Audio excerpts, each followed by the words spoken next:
Quelques mots de conclusion. J'ai pris pas mal de notes, pas mal d'idées. Ralph a parlé de remettre l'église au milieu du village. En cette heure de Coupe du Monde, ça me fait très plaisir que tu emploies ce vocabulaire-là, en plus en parlant d'église.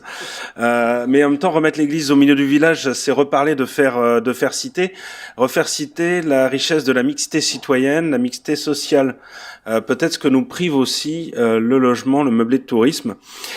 Ces assises ont été très importantes. Alors vous avez la possibilité de pouvoir avoir le compte-rendu de ces débats qui serait un peu cahier de doléances. Alors Sébastien Fagnon a dû nous quitter, mais nous avions au moins un parlementaire de présent puisque c'est un peu nos cahiers de doléances territoriaux qui pourront peut-être remonter. C'est extrêmement important parce que notre territoire n'est pas épargné. Le nombre de meublés touristiques a été multiplié par 2 en 2 ans.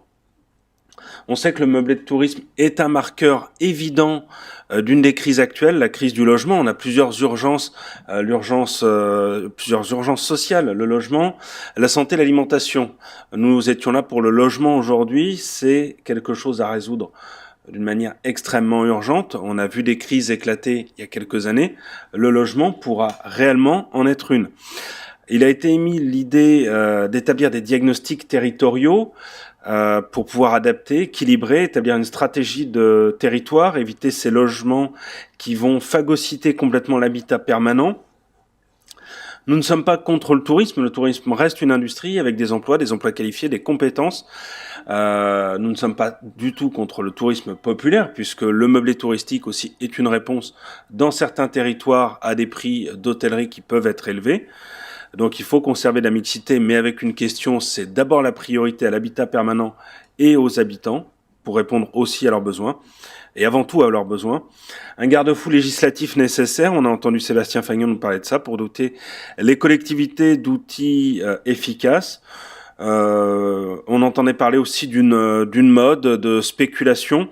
Je pense à Arthur Delaporte qui a porté, donc député socialiste, qui a porté une réglementation contre les influenceurs sur les réseaux sociaux, mais il y a des influenceurs que nous oublions, qui ne sont pas des influenceurs pour des marques, mais des espèces de gourous qui n'ont pas vraiment réussi dans l'immobilier, mais qui s'estiment multimillionnaires ou se disent multimillionnaires à 25 ans dans l'immobilier, et qui contribuent réellement à cette spéculation-là. Il faut agir aussi sur ça, puisqu'ils donnent certainement de mauvaises idées.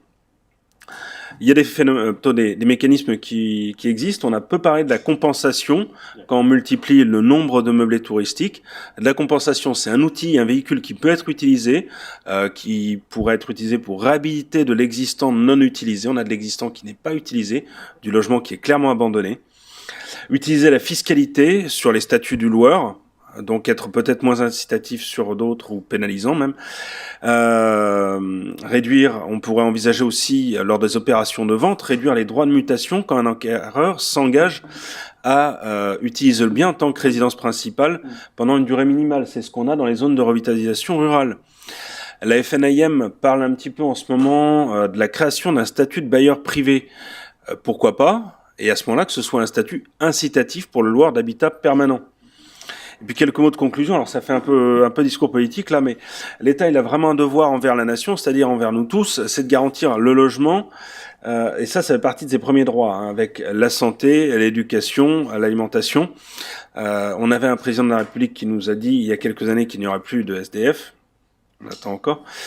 Et je vais peut-être choquer, mais l'interventionnisme, c'est une vertu quand ça répond à une urgence sociale.